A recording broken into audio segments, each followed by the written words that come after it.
Hi friends, in the next few lectures we shall be discussing in detail some of the commonly used sorting algorithms. Today we shall be looking at bubble sort, which is often the first sorting algorithm taught to programming students. Bubble sort is a simple and well known sorting algorithm, but it is used in practice once in a blue moon, and its main application is to make an introduction to the sorting algorithms. Bubble sort belongs to order n square sorting algorithms, which makes it quite inefficient for sorting large data volumes. Ironically, few algorithms can claim the definition of the bubble sort. The bubble sort, while unarguably not the best algorithm, is arguably not the worst either.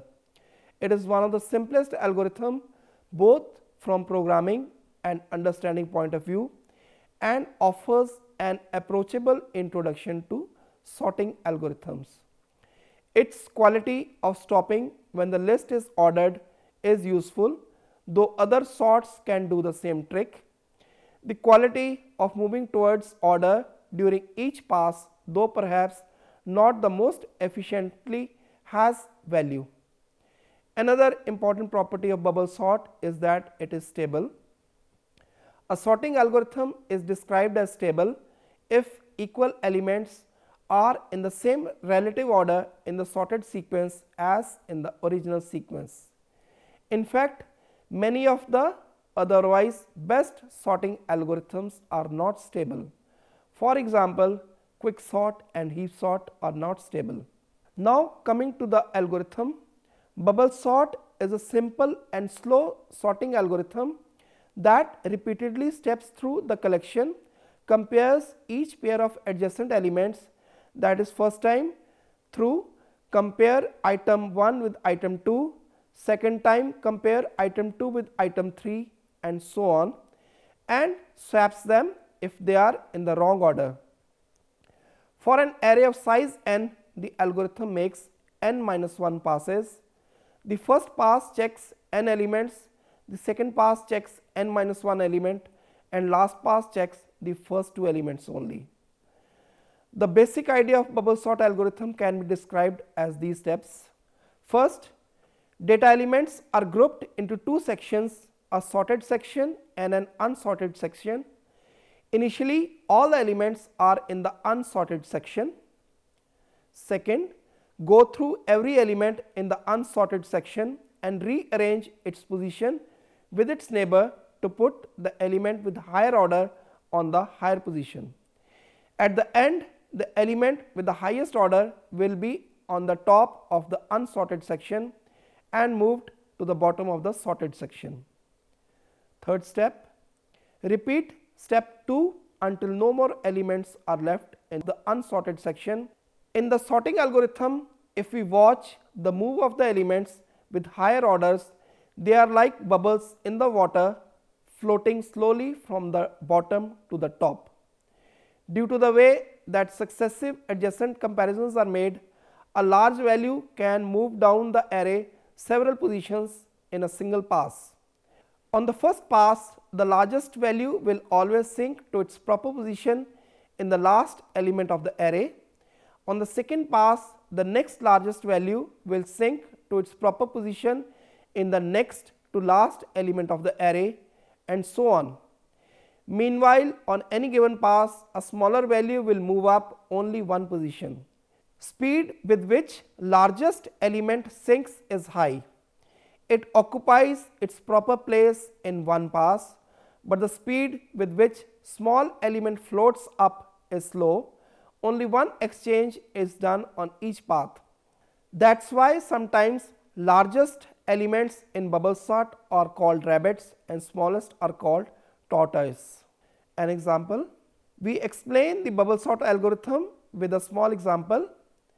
Consider an array of 5 elements with values 98, 23, 45, 6 and 14.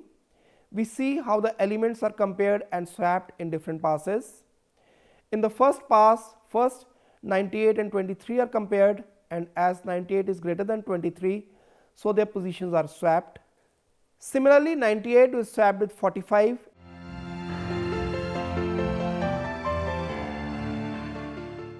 and next with 6,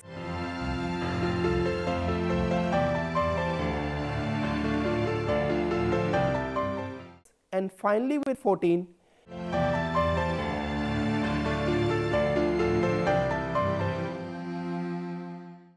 and exchanges the positions with all of them as its value is higher. The array at end of first pass is 23, 45, 6, 14 and 98.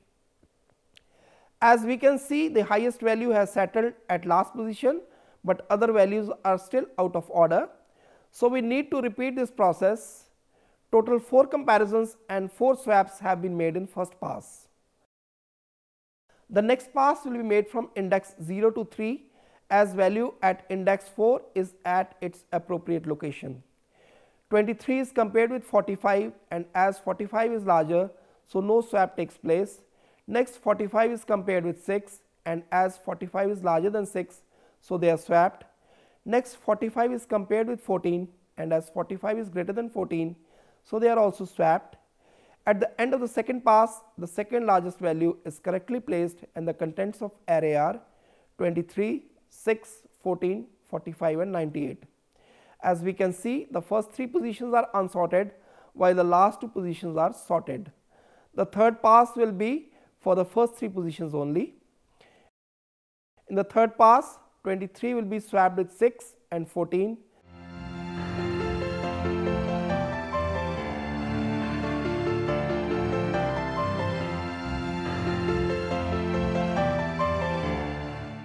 The array at the end of the third pass is 6, 14, 23, 45 and 98. The fourth and last pass will only compare the first 2 elements, and as they are already in proper order, so no swap takes place. Total 10 comparisons and 8 swaps take place. Now we look at another example. Consider an array of 6 elements with values 4, 3, 1, 2, 6 and 5. In the first pass, first 4 and 3 are compared, and as 4 is greater than 3, so they are swapped. Next, 1 and 4 are compared, and again they are swapped. Similarly, as 2 is smaller than 4, so these values are also swapped. Next, as 4 is smaller than 6, so no swap takes place. And finally, as 6 is greater than 5, so these values are swapped. The array at the end of the first pass is 3, 1, 2, 4, 5 and 6. The next pass will now be made from index 0 to 4. The values are compared and swapped as follows.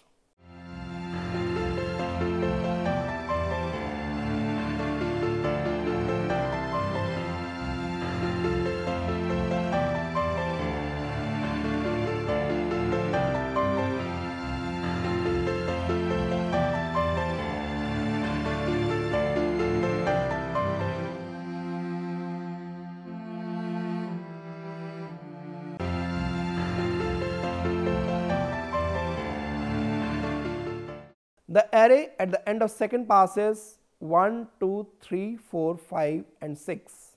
We observe that the array is now sorted, but still 3 more passes are made without swapping any element, as total n minus 1 passes have to be made as shown.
To take care of such situation, bubble sort puts the condition that if there are no exchanges in a pass, then the sorting is complete.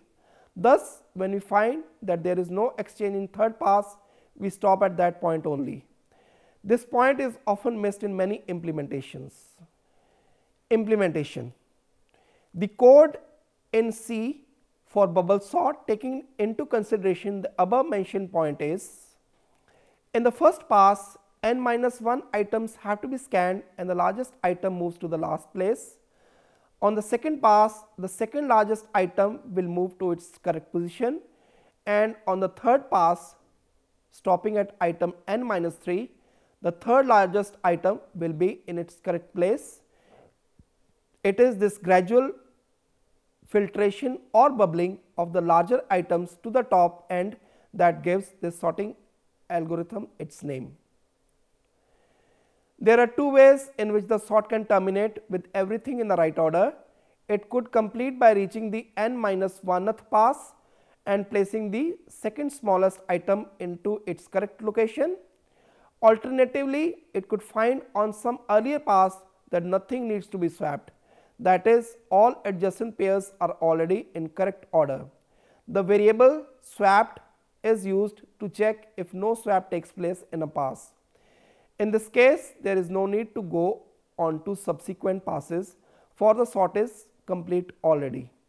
If the list started in sorted order, this would happen on the very first pass. If it is started in reverse order, it would not happen until the last one. We now see two animations of bubble sort available on. The first animation shows how the integers 6, 5, 3, 1, 8, 7, 2 and 4 are sorted by bubble sort.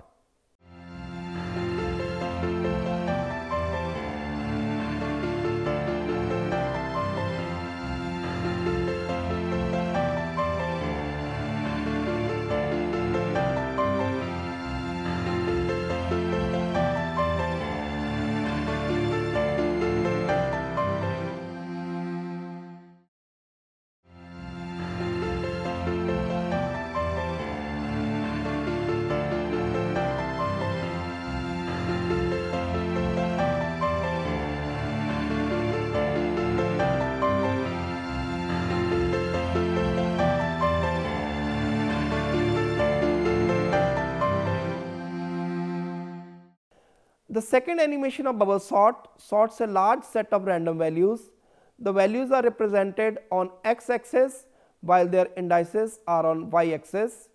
We can see how the largest values present on the right extreme of x axis get arranged first of all, and the smaller values on the left side are placed in their appropriate locations at the end.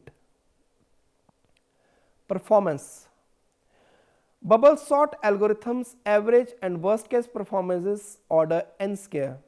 So, it is rarely used to sort large unordered data sets, but still bubble sort remains one of the popular sorting algorithm. One reason for popularity of bubble sort is that it is easy to implement than other complex sorting algorithms such as quicksort. Bubble sort is easy to remember and easy to code, and that's great instead of learning and remembering tons of code. It is also easy to see why it works, and the idea is simple enough that one can carry it around in one's hand. Bubble sort is a good argument for analyzing algorithm performance. It is a perfectly correct algorithm, but its performance is among the worst imaginable. So, it crisply shows the difference between correct algorithms and good algorithms. Nevertheless, this sorting algorithm is commonly used where the value of n is not too large and programming effort is to be kept to a minimum.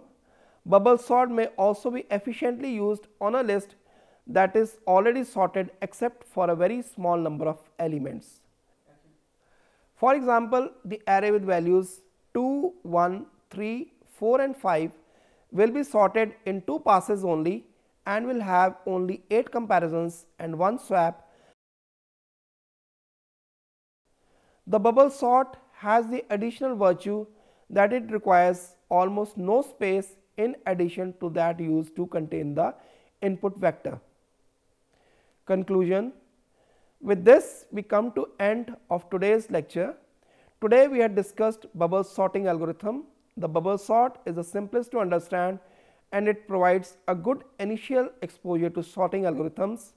However, it also is the slowest and least efficient of the sorting algorithms, which is not a big deal if you have a relatively small amount of data to sort. The pros and cons of bubble sort are: pros, first, simplicity and ease of implementation. Second, no extra space used.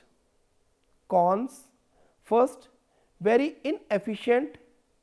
General complexities is of order n square. The best case complexity is of order n.